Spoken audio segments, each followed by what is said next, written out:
y al poder constituyente. También se avientan la locura de decir que sí, el pueblo puede en todo tiempo alterar o modificar su forma de gobierno en términos del 39 constitucional, pero dicen que eso ya ocurrió en 1917. Entonces que desde 1917 eso ya no lo puede hacer el pueblo de México, más que por un nuevo constituyente que redacte desde cero una nueva constitución. Yo no estoy de acuerdo con ese planteamiento, porque el pueblo de México podría decir, ya no me gusta cómo está funcionando el legislativo, por ejemplo, y decir, a ver, ya no quiero 500 diputados y 128 senadores, yo creo que ya debe haber 400 diputados y 96 o 64 senadores, y no es necesario hacer toda la reforma a los tres poderes de la Unión, a los órganos constitucionales, Banco de México, Comisión Nacional de Derechos Humanos, INEGI, INE, etcétera, si solamente se tiene que tocar a uno de los poderes de la Unión. Claro que el pueblo lo puede hacer a través de una enmienda constitucional, Juan, y es lo que hoy los ministros, bueno, particularmente el ministro Alcántara Carrancá, le quiere regatear y le quiere negar al pueblo de México, comparándolo con una rebelión. Pero lo que él hace es agarrar los artículos que citan constantemente Morena, el 39 y el 135, que dice que, en efecto, el pueblo tiene derecho a cambiar su forma de gobierno y que la manera de cambiarla es la reforma a la Constitución, pero luego hace todo un análisis de otros artículos, el artículo primero, que pone un límite de que no puedes ir principio de progresividad en contra de los derechos humanos, pero no solo ese, sino el artículo 40 y el 41 que dice que los principios, que el pueblo decide constituirse una república. O sea, despuésito de decir que el pueblo puede cambiar su forma de gobierno, dice, el pueblo decide constituirse en una república que es representativa, democrática, laica y federal. Y esos principios implican división de poderes. Entonces, lo que está argumentando el ministro, te repito que la estoy terminando de leer, es que eso es una cláusula fundamental que no se puede mover y que para moverse tendrías que hacer una nueva constitución. Así es. O sea, mira, entiendo que pueda no gustarles a algunos. Como sucedió con el precedente que se citó, ¿no? También, y que nos acaba de recordar Hamlet Almaguer, que tiene que ver con 1917 y la construcción de la nueva Constitución. No plantea que te tengas que ir a un movimiento armado, sino que plantea que tendría que haber un constituyente nuevo, ¿no? Que cambie toda la Constitución.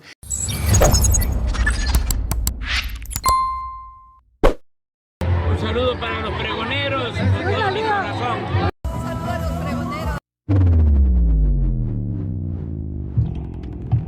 ¿Qué tal amigos y amigas? Bienvenidos a una nueva información más, bienvenidos a su canal Pregoneros. El día de hoy lunes, inicio de semana 28 de octubre, vamos con información pregoneros porque era de esperarse que la oposición, que estos prianistas iban a pues prácticamente aplaudirle todo y apoyar al ministro Juan Luis González Alcántara Carrancá luego de que se filtró ya este proyecto por la misma Suprema Corte de Justicia de la Nación, este proyecto para pues invalidar la reforma al Poder Judicial de manera parcial, mis estimados amigos y amigos pregoneros, omitiendo o bien eliminando la elección de jueces y magistrados, aún manteniendo la de ministros, pero bueno, ellos extralimitándose en sus funciones, no tienen las atribuciones ni las facultades, y bueno, esto es una violación a la Constitución, así lo dice Hamlet Almaguer, consejero nacional de Morena, y por supuesto también allá apareció el panista Damián Cepeda y lo pusieron en su lugar porque pues él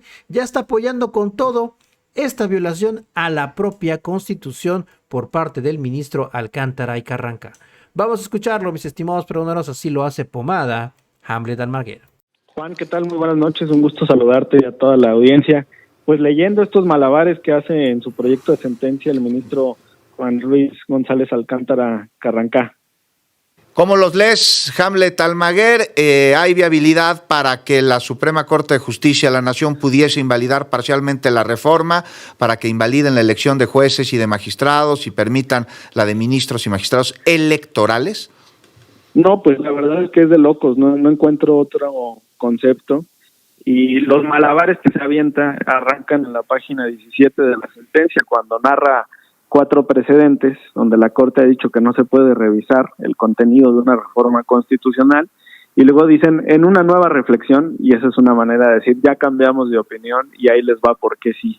Y entonces avienta una segunda maroma, como de unas 20 páginas, para explicar por qué desde su perspectiva la Constitución es una ley. Claro que no es una ley, es una norma general, por supuesto, pero no es una ley, y la acción de inconstitucionalidad, que es el recurso que se presentó en contra de la reforma judicial, que ya es texto constitucional vigente, pues solamente se puede enderezar en contra de normas de carácter electoral. Ellos mismos hacen un repaso y dicen por qué la oposición no tiene los números para reunir las firmas necesarias para una acción de inconstitucionalidad. Dicen, bueno, es claro que la oposición no puede hacerlo porque no tiene el porcentaje, pero estamos valorando que toda la oposición firmó esta acción de inconstitucionalidad porque están presentándola a través de sus dirigencias nacionales, no tienen un tercio del Congreso, pero de todas formas nosotros vamos a entrar a revisar.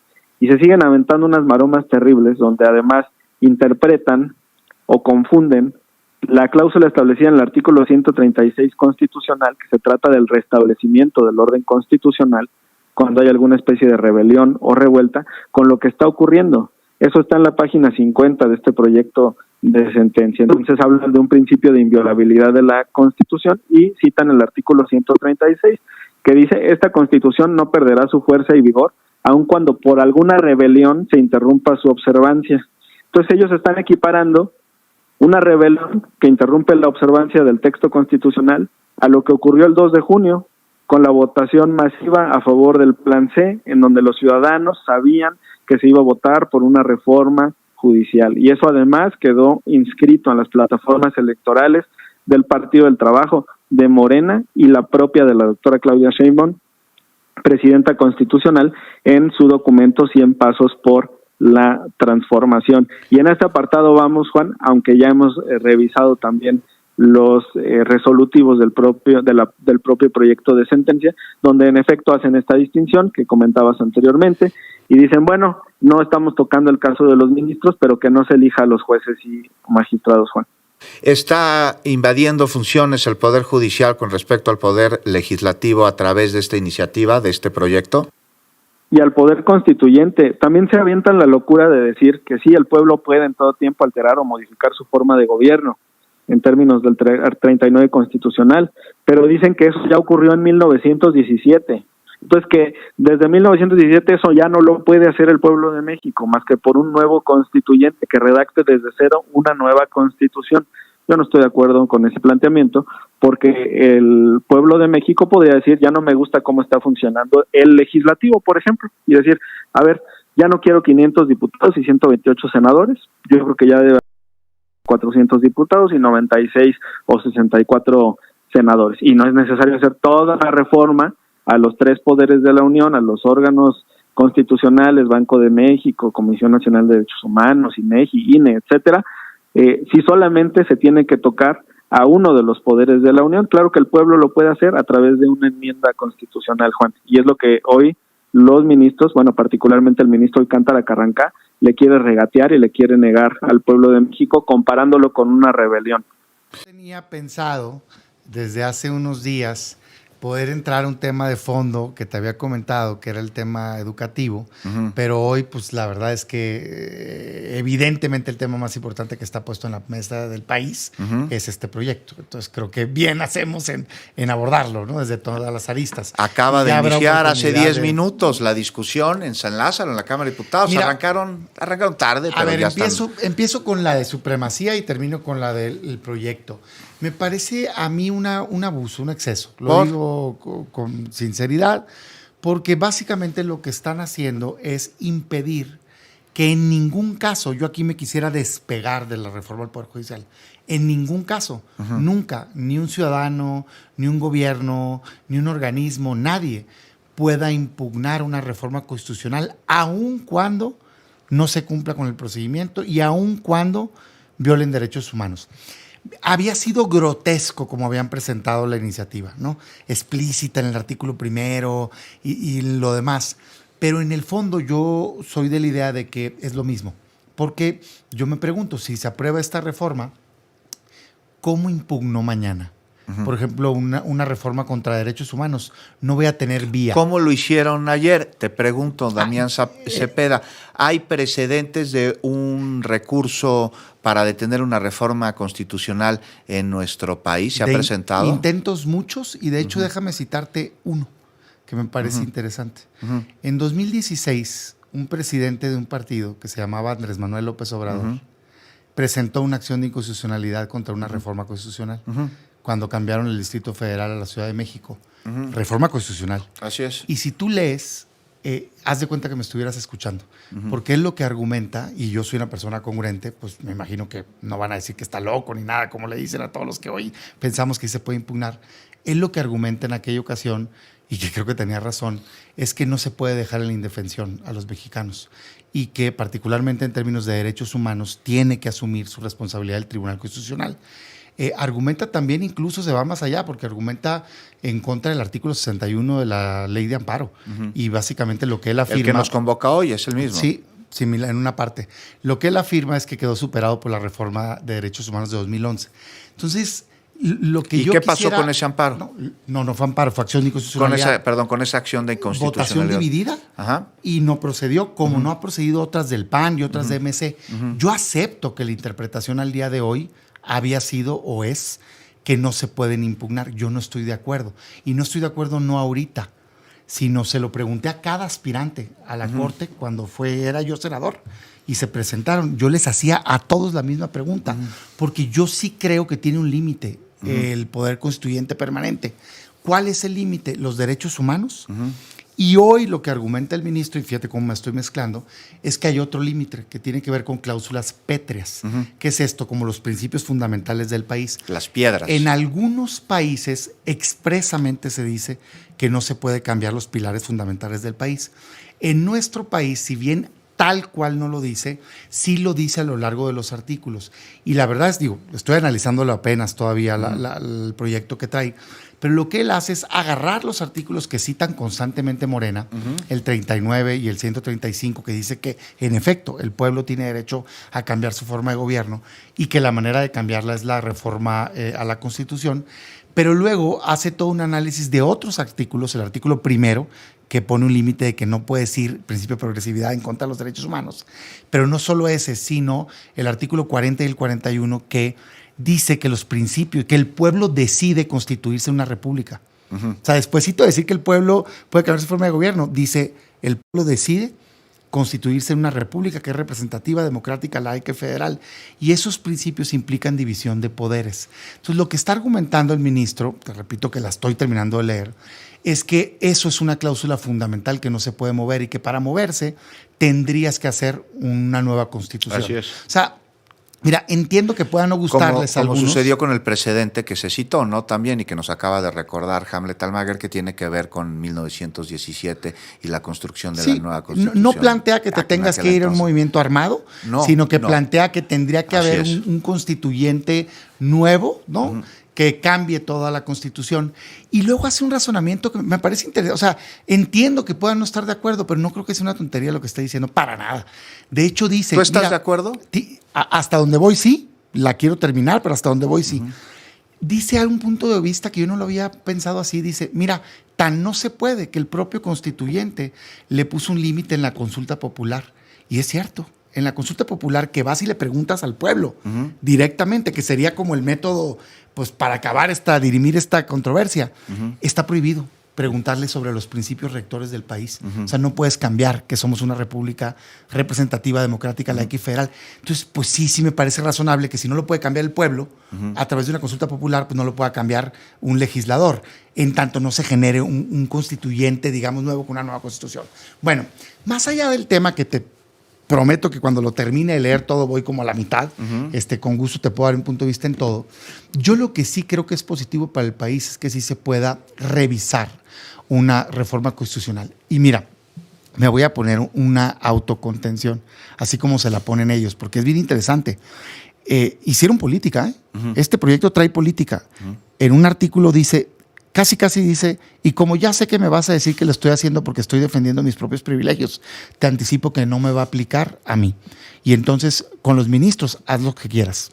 ¿Qué artículo señala eso? No, el proyecto. Ajá, o sea, el proyecto de González Alcántara Carrancá no establece que los ministros no se vayan a elección. Dice, ¿sabes qué? Aun cuando no estamos impedidos por autocontención para acabar esta crisis constitucional, no nos metemos a ese asunto. Entonces, el proyecto que está presentando permite que los ministros se vayan a elección. Ministros y magistrados electorales, ¿no? Sí, y pone O a sea, salvo es invalidar parcialmente la jueces, reforma.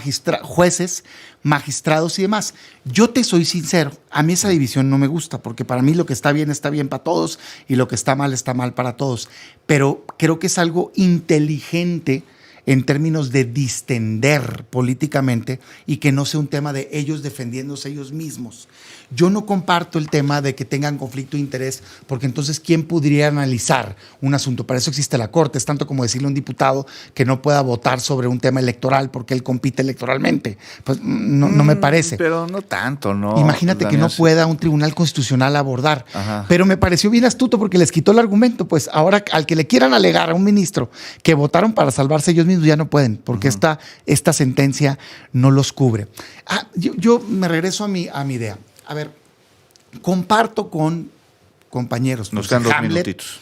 y algunos compañeros de Morena, en que no debe de ser sencillo tocar una reforma constitucional. Es decir, para mí, en efecto, hay que respetar al poder constituyente permanente, porque sí es, digamos, una voluntad mayor. 2/3 partes de diputados, partes de senadores, la mitad más uno de los congresos. Sin embargo, sí me parece que tiene que tener un límite, y para mí el límite es derechos humanos, en concreto, y principios fundamentales que nos constituyen como república. Punto. O sea, oye, cambié otra cosa. Esto que decía ahorita, disminuir el Congreso. Es que disminuir el Congreso no toca la división de poderes. Someter a los jueces y magistrados al poder político, en este caso del Poder Ejecutivo y del Legislativo, con una mayoría como la tienen, sí, y es lo que está argumentando. Pero es circunstancial derivado de un proceso electoral, ¿no, Hamlet? Tú, Damián, sí. Digo, perdón. Saludos, Damián, para sí. Saludos a Hamlet. Damián. Sí, te lo entiendo, Juan. Mira, no quiero polemizar en eso. Es muy circunstancial, pero ¿no? Déjame decirte que creo que O sea, si no les gusta, vayan a elecciones y ganen. Mira, yo te voy a decir algo. Primero, yo no comparto ni acepto que esto se los hayan ordenado el pueblo a Morena, porque por más que arrasaron, tuvieron el 54% de los votos. 46% de la población votó con algo distinto, les guste o no. Ajá. El modelo, en efecto, de pluris y todo lo demás, yo creo que una mala interpretación de sobrerepresentación que viene desde el pasado les dio 2/3 partes en la Cámara de Diputados, pero en la Cámara de Senadores no. Oye, pero Y la mayoría que consiguieron con votó por órdenes de Morena y aprehensión. aliados el 2 de junio pasado, pues ya sabían sobre esta reforma, Sí, ya se nomás había que hablado en campaña, no ya vot- había presentado el presidente el 5 de febrero, ¿no? Nos Te la quedan medio minuto. Solo que no votó el porcentaje necesario para cambiar la Constitución. Ajá. Eso lo lograron con una sobrerepresentación artificial y doblando senadores. Pero segundo, Si esto fuera así. bueno, en mi opinión así Por es, eso, pues, ¿no? ajá. De que tuvieron el 54% lo tuvieron, no tuvieron más, pues, ¿no? De los votos. Nos quedan 25 segundos. Ok. Te dejo hablar todo. No, Pues vas. aún así, yo no estoy de acuerdo en que se puedan violar derechos humanos, aunque una mayoría lo decida. Y ese creo que tiene que ser el límite de las reformas constitucionales. Yo sí simpatizo, como abogado lo digo, Sí. con la idea de que un tribunal constitucional pueda, en casos extremos, excepcionales, limitar a una reforma constitucional Ahí que viole está. derechos humanos. Damián, muchas gracias. Volvemos.